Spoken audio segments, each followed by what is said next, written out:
ఈ స్థానిక సంస్థల ఎన్నికల్లో గ్రామాలలో ఎట్లాగూ పార్టీ గుర్తు కాదు కదా. నేను పార్టీ మారేటప్పుడు ఎవరిని నా వెంబడి రమ్మని కోరలేదు.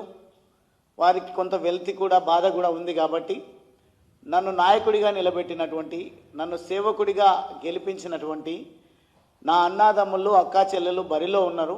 మీరు అభ్యంతరం లేదంటే పార్టీ గుర్తు కాదు కాబట్టి మీరు అనుమతిస్తే నేను వాళ్ళని గెలిపించుకోవడం కోసం ప్రచారానికి వెళ్తా, నేను నా తోచిన సహకారాన్ని అందిస్తా అంటే చాలా గొప్ప హృదయంతోన భారతీయ జనతా పార్టీ పెద్దలు నాకు అనుమతి ఇవ్వడం, నేను బీఆర్ఎస్ పార్టీ బీజేపీ పార్టీతో మద్దతుగా కలిసి బీజేపీ నాయకుల సహకారాన్ని కోరినప్పుడు బీఆర్ఎస్ పార్టీ యువకులు తెలుసు వాళ్ళకి నా వ్యక్తిత్వం ఏందో. ఒకసారి పార్టీ మారిన తర్వాత కట్టుబడి ఉంటాడు, అదే పార్టీ విధానాలను అవలంబిస్తూ ముందుకు పోతాడని. కాబట్టి వాళ్ళు రాలేక మా భారతీయ జనతా పార్టీ నాయకులను కార్యకర్తలను వెంబడి తీసుకొని నా దగ్గరికి వచ్చి నా సహకారాన్ని ఆర్జించడం జరిగింది. వాళ్ళేమో సహకారం అన్నారు, నేనేమో నా బాధ్యత అని చెప్పడం జరిగింది. ఆ బాధ్యత ప్రకారం వారిని గెలిపించుకోవడం కోసం నేను వెళ్ళడము, ప్రసంగాలు ఇవ్వడము. కొన్ని సందర్భాల్లో అయితే కాంగ్రెస్ పార్టీకి ఏం పని పాట లేదు, ఏదో అరాచకం సృష్టించాలి, అల్లర్లు సృష్టించాలి, గందరగోళానికి గురి చేయాలి ప్రజలను, తద్వారా ఎన్నికల్లో గెలవాలనే ప్రయత్నాలు చేస్తూ ఉంటారు.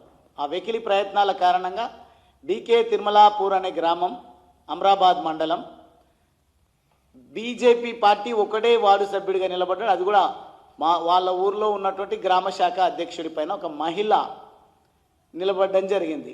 యువ బీజేపీ కార్యకర్త వాళ్ళ తల్లి వార్డు సభ్యురాలుగా. ఆమెను గెలిపించుకోవడానికి ఒక్కడిపోయి వస్తే ఎట్లన్నా మేమందరం కూడా ఈదయ్య అని ఒక చెంచు మిత్రుడు, ఆదివాసీ తమ్ముడు బరిలో నిలబెట్టడం, వాళ్ళకు వ్యతిరేకంగా ఎవరైనా నిలబడాలంటే కూడా భయభ్రాంతులకు గురి చేస్తున్నారు. ధైర్యం చేసి వచ్చిండు కాబట్టి మీరు అతన్ని గెలిపించుకోవడం కోసం మీరు సహకరిస్తే బాగుంటుంది అంటే నేను అక్కడికి వెళ్ళి ప్రచారం చేస్తున్నప్పుడు అక్కడ ఉన్నటువంటి కాంగ్రెస్ పార్టీ అనొద్దు, నేను అదే ముఖ్యమంత్రి అయితే అంటుండేనేమో వాళ్ళను విధవలు గిదవలు అని, నేను ఆ మాటలు మాట్లాడడం కాబట్టి చెప్తా ఉన్నా. కాంగ్రెస్ పార్టీకి సంబంధించినటువంటి కొంతమంది అక్కడే నిలబడి గందరగోళం చేస్తూ ఉన్నారు. ఒకవేళ మీరు బీఆర్ఎస్ను గెలిపించడానికే వస్తే, ఒకవేళ మీరు పొత్తులాగానే భావిస్తే టీఆర్ఎస్ పార్టీ కండువ కూడా ధరించాలి, బీఆర్ఎస్ కండువ కూడా ధరించాలంటే ఎవరో అక్కడ ఉన్నటువంటి బీఆర్ఎస్ కార్యకర్త వచ్చి నా మెడలో ఆ కండువ కూడా వేయడం జరిగింది. అంటే వాళ్ళేమో అట్లా టెంప్ట్ చేస్తున్నారు. ఈ పొత్తు ధర్మాన్ని పాటించేటువంటి విషయంలో మా తమ్ముళ్ళు గ్రామంలో పార్టీ గుర్తు కానప్పటికీ పర్వాలేదన్నా ఒకసారికి ఏమవుతుంది అని వాళ్ళే ఓదార్చుకొని మాట్లాడుకొని ఒక సెకండ్ పాటు నా మెడలో ఆ కండువ కూడా వేస్తే తర్వాత నేను తీసివేయడం జరిగింది. ఎందుకంటే ఆ కండువను నేనే మోసుకపోయినా, అదే ఆ జెండాను నేనే నల్లమల్లలో నాటిన కాబట్టి పర్వాలేదు, చూసే వాళ్ళకు కూడా నేను చీత్కరించుకున్నటువంటి ఎబ్బెట్టుగా ఉంటుందని చెప్పేసి నేను ధరించి చెప్పడం జరిగింది. ఆ రోజు ప్రతి ఒక్కరు కూడా జై బీజేపీ, నరేంద్ర మోడీ గారి నాయకత్వం వర్ధిల్లాలి, భారతీయ జనతా పార్టీ పవర్లోకి రావాలి, అధికారంలోకి రావాలని తోచిన విధంగా నినాదాలు ఇస్తూ ఉంటే నేను వారించడం జరిగింది. బీజేపీకి సంబంధించినటువంటి నినాదాలను మరొక్క ఎన్నికల్లో ఇద్దాం. ఎప్పుడు ఎన్నికల గుర్తుతో పార్టీల గుర్తుతో ఎన్నికలు జరిగినా అప్పుడు ఇద్దాం మన నినాదం అని చెప్పేసి వాళ్ళను నచ్చజెప్పి అక్కడ అందరి అభ్యర్థిగా ఉన్నటువంటి ఈదయ్య అనే చెంచు ఆదివాసీ అబ్బాయిని గెలిపించడం జరిగింది. ఆ రోజు నాలాగా ఒక గ్రామం కాదు, నన్ను ఎక్కడికి పిలిస్తే అక్కడ నేను వెళ్ళి ఆ భారతీయ జనతా పార్టీకి అభ్యంతరం లేని ప్రతి దగ్గరికి వెళ్ళి నన్ను అనుకరించి నడిచినటువంటి యువ మిత్రులు, యువ చెల్లెళ్ళు, అక్కలు, అన్నలు అందరినీ కూడా నేను గెలిపించుకోవడం జరిగింది. ఈ సామెతలు కూడా బాగోదు కానీ చెప్పక తప్పదు. ఈరోజు నిన్న జరిగినటువంటి సమావేశంలో కేటీఆర్ గారు బీజేపీకి ఎన్ని స్థానాలు వచ్చినాయి? 2. ఎడ్డిమారి గుడ్డి దెబ్బ అంటున్నారు.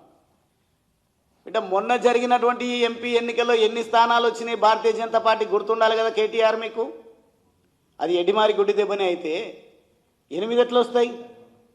ఈ స్థానిక సంస్థల ఎన్నికల్లో నాకు కృతజ్ఞత భావం ఉంది కాబట్టి, నాకు లాయల్టీ ఉంది కాబట్టి, నాకు నిబద్ధత ఉంది కాబట్టి నేను ఒక బాధ్యతగా భావించి మొన్న జరిగినటువంటి ఎన్నికల్లో కాంగ్రెస్ పార్టీ బలపరిచిన అభ్యర్థులను ఓడించండి, కాంగ్రెస్ ఇతరులను గెలిపించండి, దోకాబాజీ బీఆర్ఎస్ వాళ్ళు కూడా ఎక్కడైనా ఉంటే ప్రజలకు సంబంధాలు లేకుండా ప్రజలను నెత్తిన చేయిబెట్టి ప్రజాస్వామ్యాన్ని కూని చేసి వెన్నుపోటుదారులు ఎక్కడైనా ఉంటే వాళ్ళని ఓడించిందంటే నా మాటను వినుకున్నారు నా ఓటర్ మహాశయులు, నా అచ్చంపేట ప్రజలు. పూర్తిగా నేను ప్రేమతో బాధ్యతగా మనస్ఫూర్తిగా ప్రచారం చేసిన దగ్గర బీఆర్ఎస్ బలపరిచిన అభ్యర్థులను గెలుపొందించిండ్రు. నా నినాదాన్ని బట్టి, నేను ఇచ్చినటువంటి సందేశాన్ని, సంకేతాన్ని బట్టి మిగతా వాళ్ళను చిత్తుగా ఓడించారు. మేము 5 స్థానాలలో పోటీ చేసినాం. ఒక స్థానం 2 స్థానాలలో వంగూరు మండల్ ముఖ్యమంత్రి నియోజక మండల్లో పోటీ చేస్తే ఒకటి గెలిచినాం, ఒకటి 27 ఓట్లతో ఓటమి పాలైనాం. ఇంకో దగ్గర తోడేళ్లగడ్డ అని బల్మూరు మండలంలో ఉంటుంది, అది ఎప్పటికీ కంచు కోటగానే ఉంది. అక్కడ కారణాలు ఏవైనా ఉండొచ్చు, హిందుత్వం అనుకోండి, లేదంటే ఒక క్యారెక్టరు వ్యక్తిత్వాన్ని పెంపొందించేటువంటి శాఖ కూడా అక్కడ నడవడమో ఏదో కారణం, కానీ ఎప్పటికీ అక్కడ భారతీయ జనతా పార్టీకే ప్రజలు ఓటర్లు అండగా ఉంటున్నారు. పోయినసారి కూడా వాళ్ళే బీజేపీ, అక్కడ నేను ఎమ్మెల్యేగా ఉన్నప్పుడు కూడా బీజేపీ సర్పంచ్గా గెలిచిండ్రు. ఇప్పుడు మా పార్టీకి కుడి ఎడమ భుజంగా ఉంటున్నటువంటి, మా సోదరుల కుడి ఎడమ భుజంగా ఉంటున్నటువంటి ఒక యువకుడిని తీసుకెళ్లి కాంగ్రెస్ పార్టీ నుంచి నిలబెట్టి బీఆర్ఎస్ కాంగ్రెస్ 2 ఒకటైనా మళ్ళీ అక్కడ తిరిగి భారతీయ జనతా పార్టీ విజయాన్ని కైవసం చేసుకోవడం జరిగింది. ఇవన్నీ కూడా ఎందుకు చెప్తానంటే, మీరు ఈరోజు జబ్బలు జరుచుకుంటా ఉన్నారు. ఎట్లొచ్చింది ఆ ఫలితం? మీరు ఒక్కరు కూడా అడిగే దిక్కే లేదు కదా. క్షేత్రస్థాయిలో ఉన్నటువంటి నాయకులను, కార్యకర్తలను మీరు సమన్వయకర్తగా నియమించినటువంటి వాళ్ళు కూడా పట్టించుకోలేదు కదా. మీరు పెంచి పోషించినటువంటి డబ్బులతోన భారీ బహిరంగ సభలకే ఉపయోగపడుతున్నారు తప్ప ప్రజలకు కావాల్సినటువంటి పోరాటాలు చేసేటువంటి విషయంలో మీరు కానీ, మీరు పెంచి పోషించినటువంటి నాయకత్వం కానీ ఎవరు కూడా క్షేత్రంలో లేరు. మళ్ళీ ఇప్పుడేమో వచ్చి సిగ్గు లేకుండా బీఆర్ఎస్ పార్టీ అసెంబ్లీ సమావేశాల్లో బీఏసీలో మాకు కూడా పవర్ పాయింట్ ప్రజెంటేషన్కు అవకాశం ఇవ్వండి అని మాట్లాడుతున్నారు. నేను చెప్తా ఉన్నా, పవర్ పాయింట్ ప్రజెంటేషన్లో శకం ముగిసింది. ఏమన్నా చూసుకోవాల్సి ఉంటే ప్రజాక్షేత్రంలోనే చూడాలి. అది కాంగ్రెస్ పార్టీకి తెలియజేస్తా ఉన్నా, అదేవిధంగా బీఆర్ఎస్ పార్టీకి కూడా నేను సూచన చేస్తూ ఉన్నా. మీకు దమ్ముంటే, ఇప్పుడు జరుగుతూ ఉంది బర్నింగ్ ఇష్యూ ఒకటి జరుగుతూ ఉంది. ఈరోజు కృష్ణా గోదావరి జలాలపై చర్చ అంటున్నారు. చర్చ జరగని 1 రోజు 2 రోజులు నామకే వాస్తే ఏదో ప్రజాధనాన్ని దుర్వినియోగం చేసి ప్రజాస్వామ్యాన్ని కూనీ చేసే విధంగా మీరు ప్రభుత్వానికి వంతబాడుతూ ఉన్నారు. ప్రభుత్వం కూడా అదే రకంగా బాధ్యత రహితంగా వ్యవహరిస్తూ ఉంది. ఈరోజు చెప్తా ఉన్నా, నేను ఒక పాలమూరు వలస కూలి బిడ్డగా తెలంగాణ ఉద్యమంలో చేరి ప్రొఫెసర్ జయశంకర్ గారు రూపొందించినటువంటి, ఎప్పటి నుంచో తెలంగాణ ఉద్యమం ఉన్నప్పటికీ టీఆర్ఎస్ పార్టీ సిద్ధాంతకర్త కూడా ప్రొఫెసర్ జయశంకర్ గారు. నేను కూడా ఒక చదువుకున్న యువకుని, ప్రొఫెసర్లు, మేధావులు, సబ్బండ వర్ణాలందరూ కూడా తెలంగాణ రాష్ట్రం రావాలంటే నాడు తెలంగాణ ఉద్యమంలో పాటుపడి తెలంగాణ రాష్ట్రం సాధించే వరకు కూడా విస్మరించకుండా నేను క్షేత్రంలో ఉన్నా. తెలంగాణ రాష్ట్రం వచ్చింది కాబట్టి, అందుకే ఒక రకంగా చెప్పాలంటే ఆత్మ పరిశీలన చేసుకున్న తర్వాత ఓ బాధ్యత కలిగిన భారత పౌరుడిగా భారతదేశం ఈరోజు ఏ నాయకత్వాన్ని కోరుకుంటుంది అనేది నిశితంగా గమనించిన తర్వాత నేను భారతీయ జనతా పార్టీలో చేరిన నాటి నుండి నేటి వరకు కూడా భారతీయ జనతా పార్టీని పెంచడం కోసం, భారతీయ భావాన్ని విస్తృతంగా ప్రజల్లోకి తీసుకుపోవడం కోసం నా వంతు ప్రయత్నం చేస్తూ ఉన్నా. ఫలితం వచ్చినప్పుడు కేటీఆర్కు దిమ్మ తిరిగే విధంగా ఉంటుంది అనేది మాత్రం ఈ సందర్భంగా తెలియజేస్తూ ఉన్నా. వెటకారంగా మాట్లాడుతున్నా. ఎన్ని స్థానాలు వచ్చినాయి? గుండు సున్నా వచ్చింది కదా మీకు పార్లమెంట్ ఎన్నికల్లో. భవిష్యత్తు కూడా నీ రాజకీయ జీవితం అంధాకారం అవుతుంది. కేటీఆర్ ఒళ్ళు దగ్గర పెట్టుకొని మాట్లాడాలి, ఆచితూచి మాట్లాడాలి. నోటికొచ్చినట్టుగా వచ్చినటువంటి డబ్బులు ఇస్తే వచ్చేటువంటి కొన్ని ర్యాలీలకు సంబంధించిన జేసీబీలు, పూలు, వేదికలు, వీటన్నింటిని చూసి పొంగిపోయి ఇష్టం వచ్చినట్టుగా నియంత్రణ కోల్పోయి మాట్లాడడం వల్ల ప్రజలకు ఒరిగేది ఏముండదు. మీకు దమ్ముంటే అదే డబ్బును ఖర్చు పెట్టండి, ప్రజా పోరాటాలు చేయండి. రూపొందిస్తా తప్పకుండా. ఒక పాలమూరు బిడ్డగా, ఒక వలస కూలి బిడ్డగా, 2 సార్లు ప్రాతినిధ్యం శాసనసభ్యుడిగా ప్రాతినిధ్యం పొందినటువంటి ఒక మాజీ శాసనసభ్యుడిగా నా వంతు పాత్ర పోషిస్తా. ఎవడికుందో కృష్ణా జలాలపైన మాట్లాడే హక్కు నిరూపిస్తా నేను మహబూబ్ నగర్ జిల్లాలో.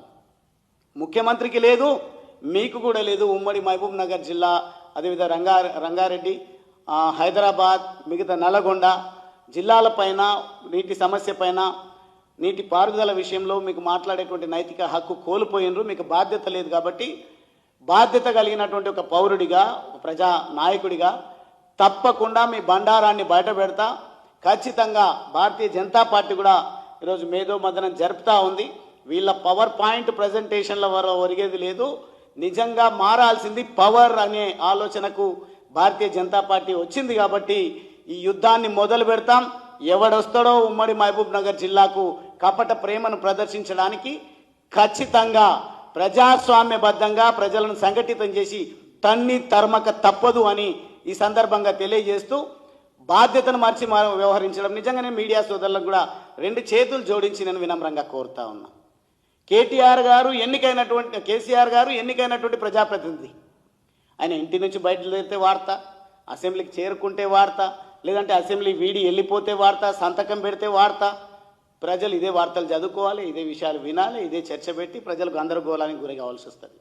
కాబట్టి బాధ్యత కలిగినటువంటి మీడియా సంస్థలన్నీ కూడా నేను విజ్ఞప్తి చేస్తున్నా. నేను విమర్శించడం నా ఉద్దేశం కాదు.